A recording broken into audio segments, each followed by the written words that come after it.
再次歡迎大家嚟到尼博聖經教室，我哋繼續書卷解讀亞伯拉罕嘅第8集。請先下載講義，以便參考更詳細嘅內容。今日嘅講義第37頁就俾咗大家一個嘅結構，再一次溫習翻11章27節去到25章11節，喺當中係一個雙核心嘅交叉平衡 F 同 F'， 而 F 就係立約與宣告。首先就係15章神同亞伯拉罕立約，係一個單方面履行責任嘅約。跟住16章就係宣告以實瑪利出生。今日我哋會睇嘅17章1去到18章15節呢個段落呢，就只係睇17章嘅啫。同樣係神同亞伯拉罕立約，但係今次就要求亞伯拉罕係要參與嘅，就要改佢嘅名，同埋要行割禮。如果唔受割禮嘅，就要被剪除。可見後果係非常之嚴重。下一次我哋先睇第18章1至15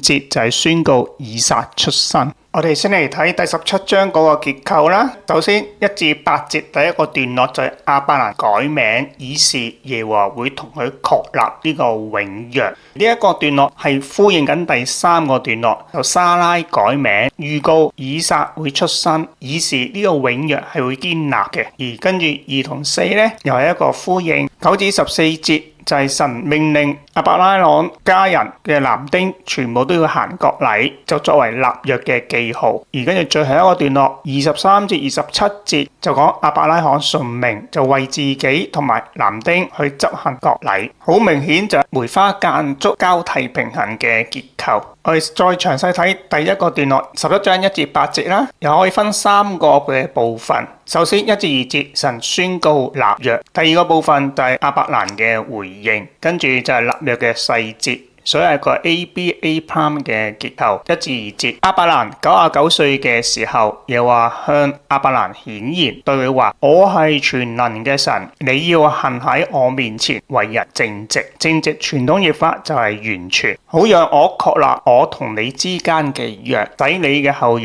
極其增多。喺呢一部分值得留意嘅就係神同亞伯蘭講嗰句說話：我係全能嘅神。呢個係描述緊上帝自己啦，但係跟住你要行喺我面前，為人正直或者為人完全，呢個係個要求嚟嘅。喺呢一度你就發現今次立約係幾唔同嘅。首先我係全能嘅神，就係立約嘅保證咯，係神嘅宣告。呢個約之所以能夠成就，係神主動賜下恩典，同埋佢會用佢嘅全能。嗰個意思可以係指到佢嘅能力，亦可以指到佢豐富嘅供應，去完成呢個約所成就嘅應許。譬如亞伯拉罕係年老，佢嘅太太過咗生育嘅年紀，能夠由不育變成生育。呢個係上帝嘅權能同埋供應，而跟住你要喺我面前為人正直或者為人完全，就係立約嘅要求，人係要回應嘅。而行喺神嘅面前，嗰個意思就係按住神嘅標準而行咯。咁譬如創世記7章1節，耶和華對挪亞講：我睇見只有你喺我面前係個人，喺我面前就即是按我嘅標準啦。而正直或者要做完全，喺舊約咧，主要係描述人完全委身於神，對神忠誠，就唔係指毫無罪過。再次呼應翻開場白所講嘅第15章，神同亞伯蘭立約，就係神單方面承擔晒立約嘅責任同埋個結果。喺呢一度就要求亞伯蘭嘅參與，背後就反映緊神對亞伯蘭嘅信仰生命係要有要求嘅，而嗰個要求亦隨住佢信仰屬靈生命嘅成長而增加。所以第2節就話：好讓我確立我和你之間嘅約。呢個約就會包括埋使你嘅後裔極其增多。面對上帝嘅顯現，3節上半節亞伯蘭就臉伏於地，表示尊敬啦、接受啦、臣服。跟住再落去嘅3節下半節至第8節就立約嘅細節，有梅花間竹嘅結構。首先就說明呢個約係神同亞伯蘭訂立嘅，所以就話神告訴佢說：我和你嘅約就係咁樣。第二部分就係亞伯蘭改名同埋後裔嘅應許。4b 你要做多國之父，你嘅名唔再要叫做亞伯蘭，即係崇高之父啦、崇高之祖啦，要叫亞伯拉罕，個意思就係多國之父或者叫萬國之祖，因為我已經立你作多國之父或者叫做萬國之父，我要使你極其繁衍，成為多國，我要做萬國，使許多君王從你而出。第三個段落就再一次複述呢個約咧，係延至亞伯蘭嘅後裔。7節上半節，我要在我同你世世代代未來嘅後裔之間建立我嘅約，成為永遠嘅約。第四個段落就要做佢哋嘅神同埋土地嘅應許。7節下半節，我要做你和你未來嘅後裔嘅神，我要把你而家寄居嘅土地，就係迦南全地，賜給你同你未來嘅後裔作為永遠嘅產業，我亦要做佢哋嘅神。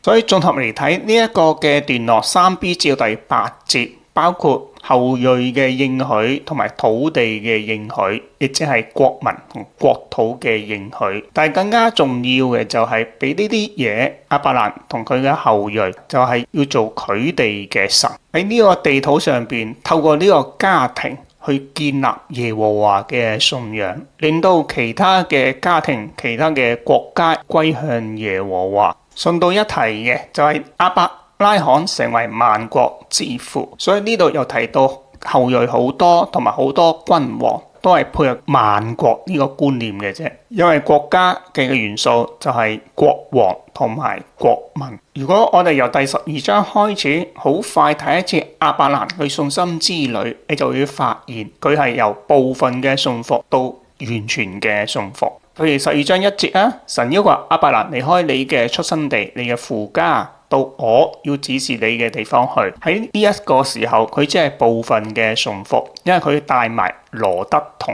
去，係未做到完全嘅離開父家。而15章第6節，亞伯蘭信耶和華，耶和華就以此算為佢嘅義。喺呢度係冇交代亞伯蘭嘅相信有冇咩實際行動去配合嘅。而16章呢，佢嘅太太撒萊就按照當時嘅文化同常理，企圖解決後裔嘅問題，嘗試成就神嘅應許，就反而成為神計劃嘅障礙。而17章第1節就係上帝要求亞伯蘭，你要行在我面前，為人正直或者完全。神要求佢唔係只係相信，仲要按神嘅標準去行事，以示佢嘅生命係要成長。而跟住17章23至27節呢，一陣間會睇就亞伯拉罕為自己同埋家中所有嘅男丁行割禮，表示佢信服上帝。而去到22章就係亞伯拉罕獻以撒，就表示佢完全相信信服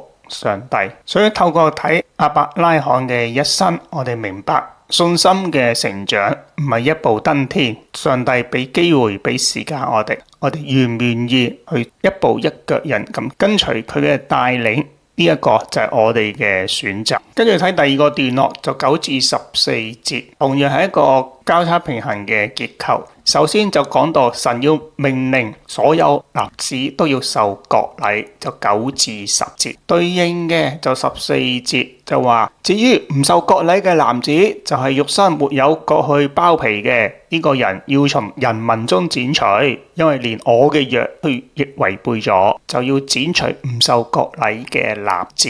首尾呼應。而中間呢，就係割禮嘅作用同埋佢嘅安排，11至13節係一個交替平衡。首先11節就講到割禮嘅作用，你哋肉身要割去包皮，作為我和你哋立約嘅記號。對應嘅就13節下半節，這樣我嘅約就在你哋身上作永遠嘅約。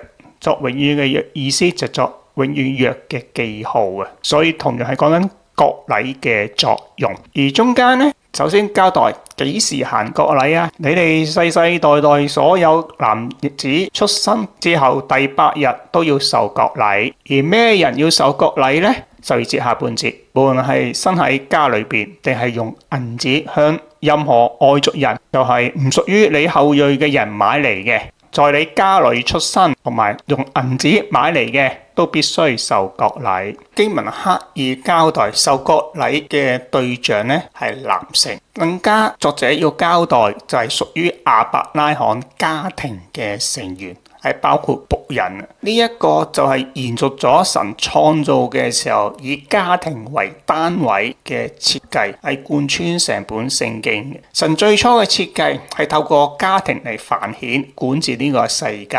你睇翻創世記1章28節啦，跟住挪亞之約咧、亞伯拉罕之約啦、摩西之約啦，同埋新約咧，都係以家庭為基本單位，唔係以單獨個人作為一個單位。咁所以我哋現代人受個人主義影響，睇聖經總係有時格格不入，以至我哋嘅信仰好多時淪為個人嘅得救、個人同上帝嘅關係，但係忽略咗群體最基本嘅單位就係家庭。而呢段經文另一個值得交代嘅地方就係第8日行割禮。我哋明白日子咧其實係有象徵意義嘅。第8日咧就象徵重新嘅開始。喺希伯來嘅文化，1同8都可以象徵開始，但係8咧就因為有1至7啊嘛，上帝用咗7日創造，跟住8咧就好似係另一個星期嘅開始，就象徵重新開始嘅。咁而我哋明白立約咧係神救贖嘅行動嚟嘅，而神喺救贖之先咧就創造啊嘛，而起初神創造嘅時候創造咗人類，因為始祖墮落，神就展開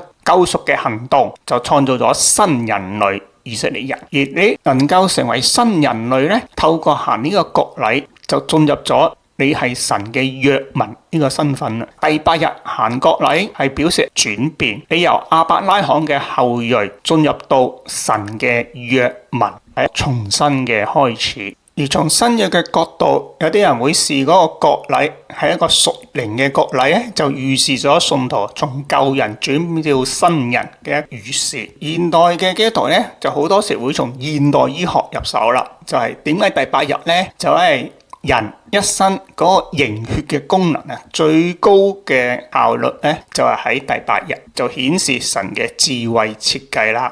跟住去睇第3個段落15至到22節啦。首先15至16節係耶和華宣告，嗰個內容就係包括神又對亞伯拉罕說：至於你嘅妻子沙萊，你不要再叫她沙萊，佢要名字叫沙拉。沙萊原本嘅意思就係公主，係月神嘅稱號嚟嘅。而家叫沙拉咧就係多國之母。就節我要賜福俾佢，我必定從佢賜給你一個兒子。我要賜福俾佢，佢要成為多國，可以做萬國，許多民族嘅君王從他出。因為國最基本要有國王啊嘛，咁所以呢啲係配合萬國嘅描述。跟住17、18節同樣記載亞伯蘭嘅回應。亞伯蘭臉伏於地，但係今次多咗一啲描述，笑咗起嚟，心裏就諗：100歲嘅男人仲能夠得子，沙拉已經90歲啦，仲能夠生咗。亞伯蘭就對神話啦：但願以實瑪利能夠喺你面前